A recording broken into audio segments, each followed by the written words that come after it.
હવે આ સમાજને હું વારંવાર સભાની અંદર કહેતો હોય, આ સમાજને એક થવું જોઈએ. કોઈ એમ કે પાછા વળી જાવ, પાછા વળે કાંઈ નહીં થાય. આ નીતિનભાઈને પૂરેપૂરો ન્યાય ન મળે ત્યાં સુધી કદાચ આખા ગુજરાતના કોળી સમાજને એક કરવા પડશે તો કરવા પડશે. અને હું તો એમ કહું છું કે આજથી સેવા કરવા જવાનું બંધ કરી દેજો, આનો ન્યાય ન મળે.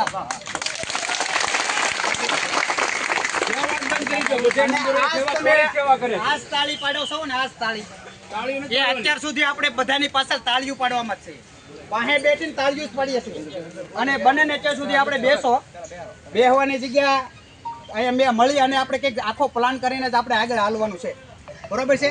આમાં હું છે કોઈ આગળ હાલવાથી બીવે કે ભાઈ તમે આગળ હાલ્યા, તમે બોલ્યા, મારી ઘોડી કોઈ બોલો એટલે તમને ગમે ત્યાં વેડ ફળી લે. એટલે આવડો સમાજ છે ને આપણે વેડ ફી લે.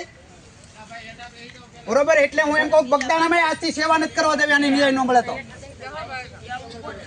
ઈ દાદા જે હતા ને એના મનજીભાઈ ને ગૌતમભાઈ અમારે રત્નેશ્વર ધામમાં સપ્તાહ હતી, આવીને બોલ્યા, પછી બીજો કોઈ મેનેજ બન્યો નથી.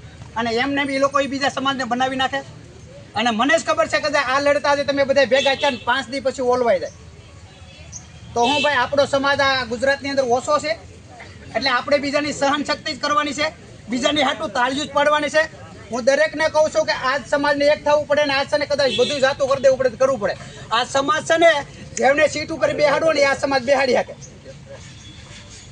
મુખ્યમંત્રીને બેહાડવો હોય ને તો આ સમાજ બેહાડી શકે, અને ઉતારવો હોય ને તો આ સમાજ ઉતારી શકે. અને ખાલી આપણે એકતા થઈએ ને જોઈને પાછા વ્યા જઈએ પછી કાંઈ આનું રિઝલ્ટ ન આવે એનો મતલબ નહીં. આપણા આગેવાનો વડલીથી બધા એક સાથે નીકળ્યા છે, લગભગ 50-60 ફોરવ્હીલનો કાફલો છે. પણ એ આગેવાનોને તમારા બધાથી એક એવું નિવેદન કરીએ કે ભાઈ આ લડત પાછી હટવા માટેને નથી.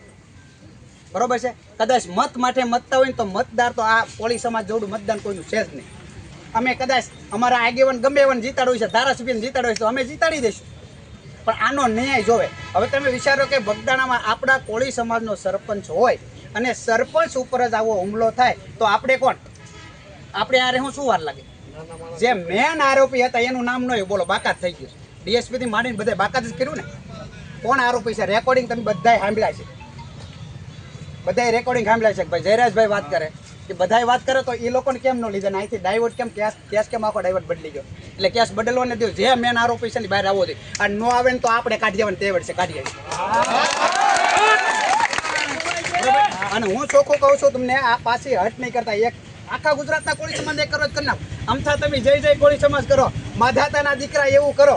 હું કહી દઉં તમે તારે મારી સામે ભલે ગમે આવું હાથ ગોળી આવે ભલે ધરબી જાય, પણ પાછો હટે નહીં બીજો. એટલે પાછળ હટવાને બે બધા આપણે એક બીજું જેને જે કેવું કયો, પણ લડત હારી આપવી છે ત્યાં બધી હટવું નથી પાછળ.